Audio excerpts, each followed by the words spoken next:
नमस्ते बच्चों। आज हम बात करेंगे कि परीक्षा में कैसे लिखा जाए। कैसे लिखा जाए कि जिससे कि हमको ज़्यादा से ज़्यादा नंबर आए। तो आपने साल भर पढ़ाई करी है, इसलिए घबराने की तो कोई बात है नहीं। और ऐसा भी नहीं है कि आप 10th की, 12th की, कॉलेज की या कोई भी परीक्षा पहली बार देने के लिए आए हैं। 5वीं तक, 8वीं तक आते आते आप बहुत सारी परीक्षाएं दे चुके होते हैं। लेकिन हमको यहाँ बात करनी है कि परीक्षा में ज़्यादा से ज़्यादा नंबर कैसे आए। तो इसके लिए मैं आपको कुछ टिप्स देता हूँ, इनको ध्यान से सुनिए। जब आप परीक्षा हॉल में बैठे परीक्षा लिखने के लिए तो इन पर जरूर ध्यान दें। पहला कि आप इंस्ट्रक्शन जरूर पढ़िए। पेपर में क्या इंस्ट्रक्शन दिए हैं, पेपर का फॉर्मेट कैसा है, पेपर क्या चाहता है आपसे, इस इंस्ट्रक्शन को जरूर पढ़िए। फिर जो है आप पेपर को एक बार पूरा पढ़ें। जब आप पूरा पढ़ेंगे तो आपको ये समझ में आ जाएगा कि इसमें कौन से प्रश्न पूछे हैं, आपको कौन से प्रश्न अच्छे से आते हैं और कौन से प्रश्न में आप थोड़े से वीक हैं। लेकिन यहाँ घबराने की कोई बात नहीं है। पेपर का फॉर्मेट इस तरीके से होता है कि उसमें इजी क्वेश्चन, कम समय वाले, कम नंबर वाले क्वेश्चंस जो होते हैं पहले आते हैं। तो हमको धीरे धीरे पेपर पर पकड़ बनानी है, धीरे धीरे उसको हल करते जाना है, अपने पाले में स्कोर करते जाना है, अपने लिए स्कोर करते जाना है।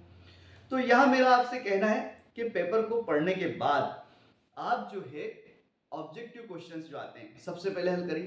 तो 2-2 नंबर से आपको गेन होते चले जाएंगे, ठीक है।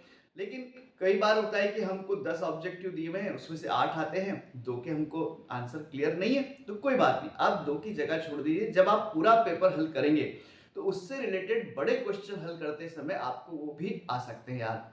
तो आप फॉर्मेट उसका लिख दीजिए और सबसे पहले 2 नंबर के क्वेश्चन हल करिए, ऑब्जेक्टिव करिए।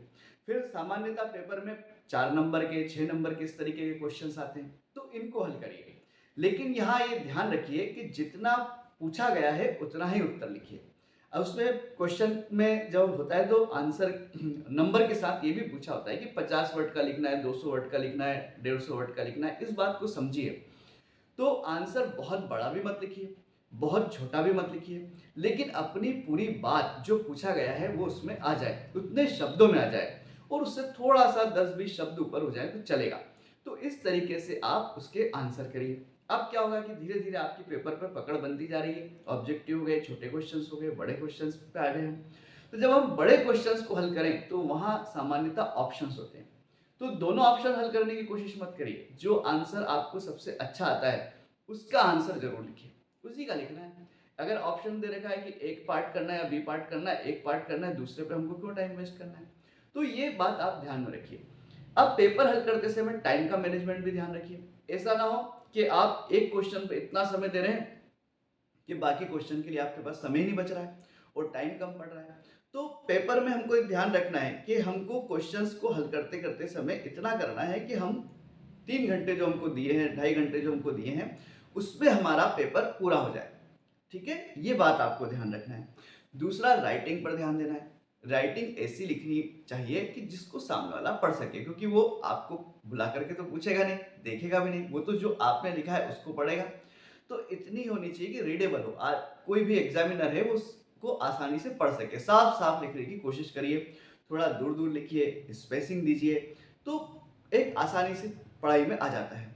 फिर आंसर में हमको अगर कोई फिगर बनाना है, कोई डेटा लिखना है, कोई और चीज़ हमको उसमें ग्राफ बनाना है, रफ ग्राफ ही बनाना है, तो वो जरूर बनाइए, जिससे कि आप कहना क्या चाह रहे हैं, आपके पास क्या इंफॉर्मेशन है, वो एग्जामिनर को क्लियर हो जाए।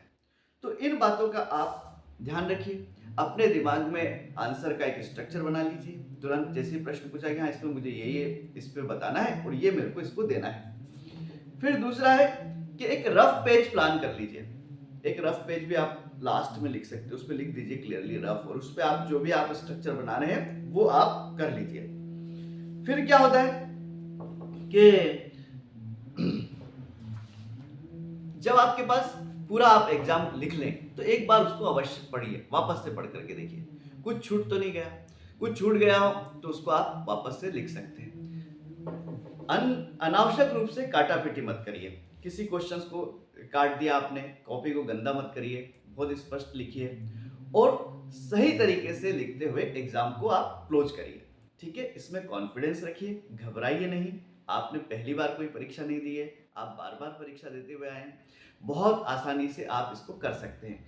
ईज़ी क्वेश्चन से स्टार्ट करिए, एंड तक जाइए, क्लियरली लिखिए। ये सब आप करेंगे तो निश्चित रूप से आपको बेहतर मार्क्स आएँगे। मेरी बहुत-बहुत शुभकामनाएँ। Thank you.